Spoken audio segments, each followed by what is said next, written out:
பரிசுத்த வேதாகமம் புதிய ஏற்பாடு லூக்கா 17ஆம் அதிகாரம். பின்பு அவர் தம்முடைய சீஷர்களை நோக்கி, இடறல்கள் வராமல் போவது கூடாத காரியம், ஆகிலும் அவைகள் எவனால் வருகிறதோ அவனுக்கு ஐயோ. அவன் இந்த சிறுவரில் ஒருவனுக்கு இடறல் உண்டாக்குகிறதை பார்க்கிலும் அவனுடைய கழுத்தில் எந்திரக்கல் கட்டப்பட்டு அவன் சமுத்திரத்தில் தள்ளுண்டு போவது அவனுக்கு நலமாயிருக்கும். உங்களை குறித்து எச்சரிக்கையாயிருங்கள். உன் சகோதரன் உனக்கு விரோதமாய் குற்றம் செய்தால் அவனை கடிந்து கொள். அவன் மனஸ்தாபப்பட்டால் அவனுக்கு மன்னிப்பாயாக.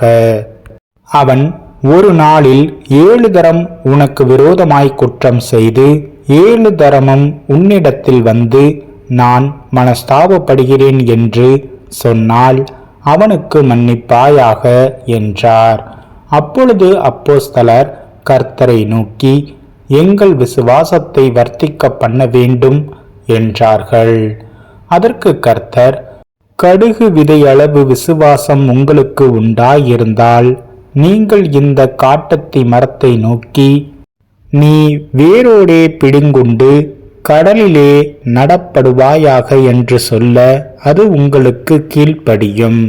உங்களில் ஒருவனுடைய ஊழியக்காரன் உழுது அல்லது மந்தை மேய்த்து வயலிலிருந்து வரும்போது எஜமான் அவனை நோக்கி, நீ முன்பு போய் சாப்பிட்டு வா என்று அவனுக்கு சொல்வானோ? நீ எனக்கு சாப்பாடு ஆயத்தம் பண்ணி அறை கட்டிக்கொண்டு நான் போஜனபானம் பண்ணும் அளவும் எனக்கு ஊழியம் செய், அதற்கு பின் நீ புசித்து குடிக்கலாம் என்று அவனுக்கு சொல்வான் அல்லவா? தான் கட்டளையிட்டவைகளை அந்த வேலைக்காரன் செய்ததற்காக அவனுக்கு உபச்சாரம் செய்வானோ? அப்படி செய்ய மாட்டானே. அப்படியே நீங்களும் உங்களுக்கு கட்டளையிடப்பட்ட யாவற்றையும் செய்த பின்பு, நாங்கள் அப்பிரயோஜனமான ஊழியக்காரர் செய்ய வேண்டிய கடமையை மாத்திரம் செய்தோம் என்று சொல்லுங்கள் என்றார். பின்பு அவர் எருசலேமுக்கு பிரயாணம் பண்ணுகையில் அவர் சமாரியா கலிலேயா என்னும் நாடுகளின் வழியாக நடந்து போனார். அவர் ஒரு கிராமத்தில் பிரவேசித்த போது குஷ்டரோகமுள்ள மனுஷர் 10 பேர் அவருக்கு எதிராக வந்து தூரத்திலே நின்று, இயேசு ஐயரே, எங்களுக்கு இரங்கும் என்று சத்தமிட்டார்கள். அவர்களை அவர் பார்த்து, நீங்கள் போய் ஆசாரியர்களுக்கு உங்களை காண்பியுங்கள் என்றார். அந்தப்படியே அவர்கள் போகையில் சுத்தமானார்கள்.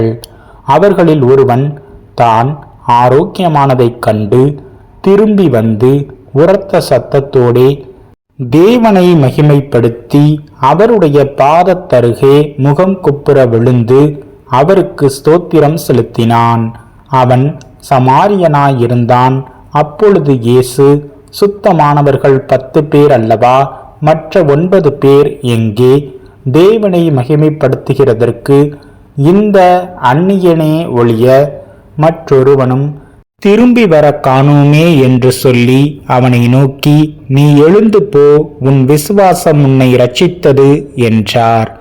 தேவனுடைய ராஜ்யம் எப்பொழுது வரும் என்று பரிசேயர் அவரிடத்தில் கேட்டபொழுது அவர்களுக்கு அவர் பிரதியுத்தரமாக, தேவனுடைய ராஜ்யம் பிரதிட்சயமாய் வராது, இதோ இங்கே என்றும் அதோ அங்கே என்றும் சொல்லப்படுகிறதற்கும் ஏதுவிராது. இதோ தேவனுடைய ராஜ்யம் உங்களுக்குள் இருக்கிறதே என்றார். பின்பு அவர் சீஷர்களை நோக்கி, மனுஷகுமாரனுடைய நாட்களில் ஒன்றை காண வேண்டுமென்று நீங்கள் ஆசைப்படும் காலம் வரும், ஆனாலும் அதை காண மாட்டீர்கள். இதோ இங்கே என்றும் அதோ அங்கே என்றும் சிலர் உங்களிடத்தில் சொல்லுவார்கள். நீங்களோ போகாமலும் பின்தொடராமலும் இருங்கள். மின்னல் வானத்தின் ஒரு திசையில் தோன்றி மறு திசை வரைக்கும் பிரகாசிக்கிறது போல மனுஷகுமாரனும் தம்முடைய நாளிலே தோன்றுவார். அதற்கு முன்பு அவர் அநேகம் பாடுபட்டு இந்த சந்ததியினால் ஆகாதவனென்று தள்ளப்பட வேண்டியதாயிருக்கிறது. நோவாவின் நாட்களில் நடந்தது போல மனுஷகுமாரனுடைய நாட்களிலும் நடக்கும்.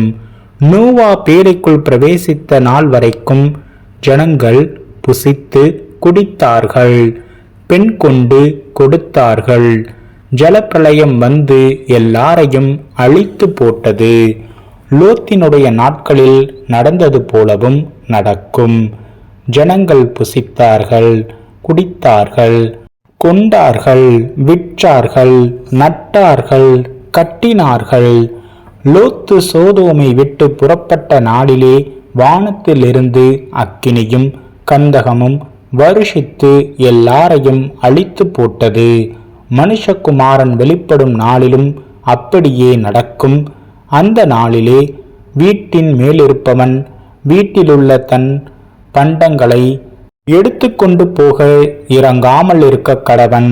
அப்படியே வயலில் இருக்கிறவன் பின்னிட்டு திரும்பாமலும் இருக்க கடவன். லோத்தின் மனைவியை நினைத்து கொள்ளுங்கள்.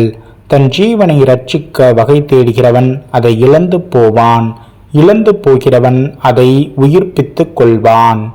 அந்த ராத்திரியில் ஒரே படுக்கையில் படுத்திருக்கிற 2 பேரில் ஒருவன் ஏற்றுக்கொள்ளப்படுவான், மற்றவன் கைவிடப்படுவான். திரிகை திரிக்கிற 2 ஸ்திரீகளில் ஒருத்தி ஏற்றுக்கொள்ளப்படுவாள், மற்றவள் கைவிடப்படுவாள். வயலில் இருக்கிற 2 பேரில் ஒருவன் ஏற்றுக்கொள்ளப்படுவான், மற்றவன் கைவிடப்படுவான் என்று உங்களுக்கு சொல்லுகிறேன் என்றார். அவர்கள் அவருக்கு பிரதியுத்தரமாக, எங்கே ஆண்டவரே என்றார்கள். அதற்கு அவர், பிணம் எங்கேயோ அங்கே கழுகுகள் வந்து கூடும் என்றார்.